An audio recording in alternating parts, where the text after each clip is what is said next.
Matter, Unit 5. States of matter. Introduction. We know that there are three states of matter: liquid, solid, and gas. We also know that matter is everything. Everything is made out of tiny, very small particles called atoms, and when these particles join together, they make up groups called molecules. Water is a liquid. A liquid does not have a definite form. It can take any shape, but it does have a definite volume. It always occupies the same amount of space. Ice is a solid. A solid has a definite form and it has a definite volume too. Water vapor is a gas. Most gases are invisible. Gases do not have a definite form or a definite volume. Gases can expand or compress. Changes of state. Water changes state when it heats up or cools down. When it cools down to 0 degrees Celsius, water changes from liquid to ice. This process is called freezing. When ice heats up, it changes into liquid. This process is called melting. When liquid water heats up to 100 degrees Celsius, it changes into water vapor. This process is called evaporation. When water vapor cools down, it changes into a liquid. This is called condensation. What is matter?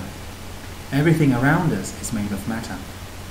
All matter has mass and volume. Mass is a measure of how much matter there is. Volume is the amount of space the matter takes up. Atoms are the building blocks of matter. We can only see them with a very powerful microscope. Matter with only one atom is called an element. When two or more atoms join together, they form a molecule.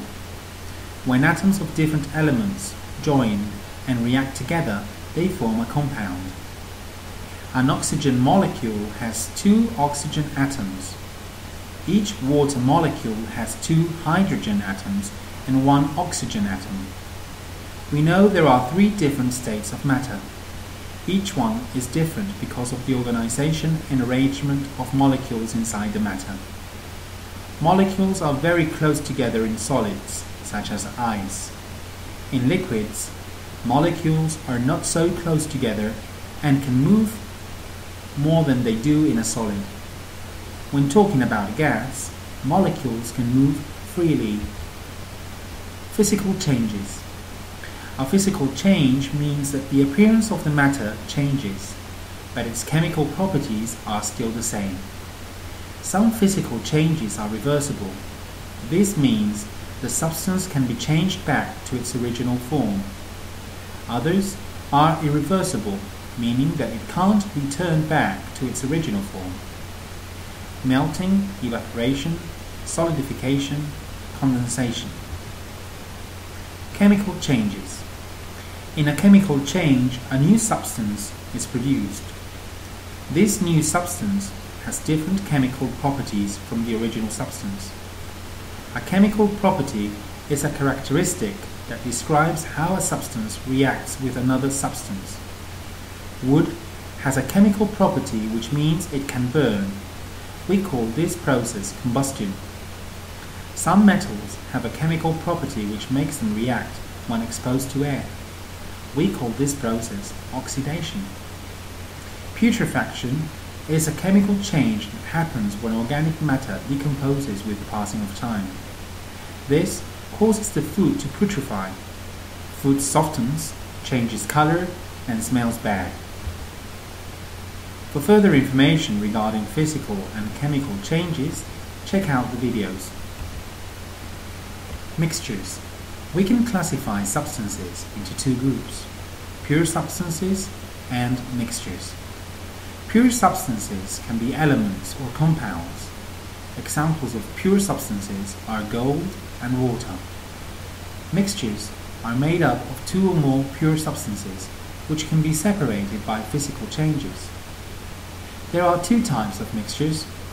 In a heterogeneous mixture, we can see the individual substances that make it up, so it's possible to separate the substances easily. In a homogeneous mixture, we can't see the individual substances. There are different ways to separate substances in mixtures. Filtration, evaporation, and magnetic separation are examples of methods of separation. Separating substances. Filtration. When we pour the juice of an orange through a filter, the solids stay in the filter and the liquid passes through it. Evaporation. When we heat a mixture of salt and water, the liquid evaporates and leaves only the solids. The solids crystallize and form crystals. Magnetic separation. If some of the solids are magnetic, we can use a magnet to attract them.